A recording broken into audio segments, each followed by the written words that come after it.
નમસ્કાર મિત્રો, ગઈકાલે અમે અલંગમાં હતા અને અલંગથી અમદાવાદ આવી ગયા છીએ અને અલંગથી શું શું વસ્તુઓ અમે લઈ આવ્યા છીએ. અલંગમાં હતી તો ઘણી બધી વસ્તુઓ, પણ અમને અમારા લાયક ને અમારા કામની જે વસ્તુ લાગી એ અમે લઈ આવ્યા છીએ. અને એમાં અમને સૌથી પહેલાં હું તમને આ બતાવીશ. આ રીડ કરીને સાબુનું 3 પીસનું પેકિંગ છે. રીડ અને એ કંપની 1960થી કામ કરે છે. કંપની એનો કંઈક આ રીતનું પેકિંગ છે. અહીંયા પર રીડ આવશે મેડ ઇન ફ્રાન્સ, એટલે આ ફ્રાન્સની કંપની છે, અહીંયાની નથી. અને એના એક સાબુ સવારે કાઢી લીધો હતો. આ રીતનો આ બોક્સ આવશે. પછી એને ઓપન કરશો આ રીતે, એટલે આ રીતનું એનું પેકિંગ છે. આની પેકિંગની અંદર બી પેકિંગ છે. આ પણ અહીંયા પણ એનું પેકિંગ મારેલું છે. એને તોડશો પછી પ્લાસ્ટિક નીકળશે, પછી એને તમે ઉપયોગમાં લઈ શકો. આ બીજા જે સાબુ છે આ હાર્મોની કંપનીના છે અને આ છે ને 2 ફ્લેવરના છે. ફ્રૂટના 2 ફ્લેવર છે. એમાં એક ઓરેન્જ છે અને એક ગ્રેપ છે. ગ્રેપ એટલે દ્રાક્ષ. અને આ અમને ત્યાંથી 20 રૂપિયાના મળ્યા છે. અને આ ઇન્ડોનેશિયાના સાબુ છે. અહીંયા ભારતની બનાવટ નથી, ઇન્ડોનેશિયાની છે. આવા અમે કરીબન 2 ડઝન લીધા છે. આ જે બોક્સ છે આ અમે 300 રૂપિયામાં લીધું છે. 300 રૂપિયામાં 3 પીસનું પેકિંગ આવે. 1 2 3 પીસનું પેકિંગ આવે. એમ આ સાબુ છે. પછી આ ચમચી છે. આ 6 પીસની ચમચી છે. 2 4 6 ને 2 6 પીસની ચમચી છે. આ જર્મનીની છે. આ જર્મની દેશની છે. પછી આ જે છે બ્રશ છે. આ બ્રશ અમે લગભગ એક બ્રશ 50 રૂપિયાનું લીધું છે. એવા 3 બ્રશ છે 150 રૂપિયાના.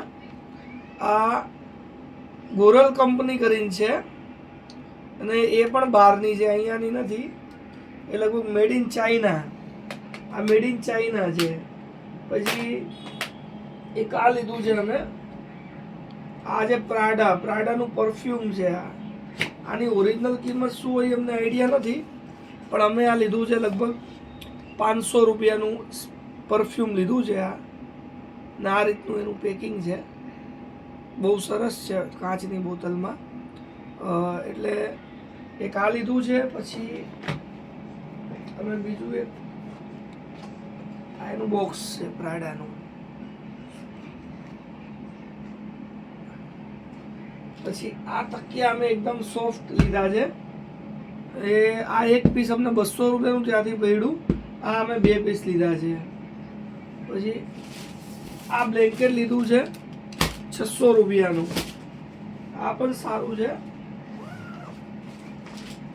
આ રીતનું આનું ખૂબ સરસ બ્લેન્કેટ છે.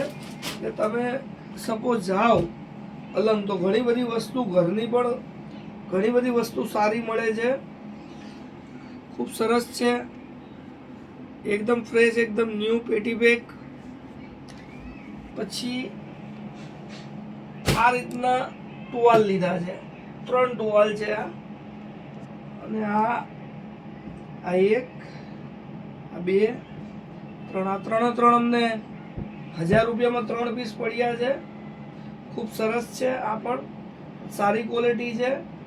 અને મારું એટલું કેવું છે કે ગમે ત્યારે અલંગમાં આપણે ખરીદી કરવા જઈએ તો પહેલાં તો એ જાણી લેવું કે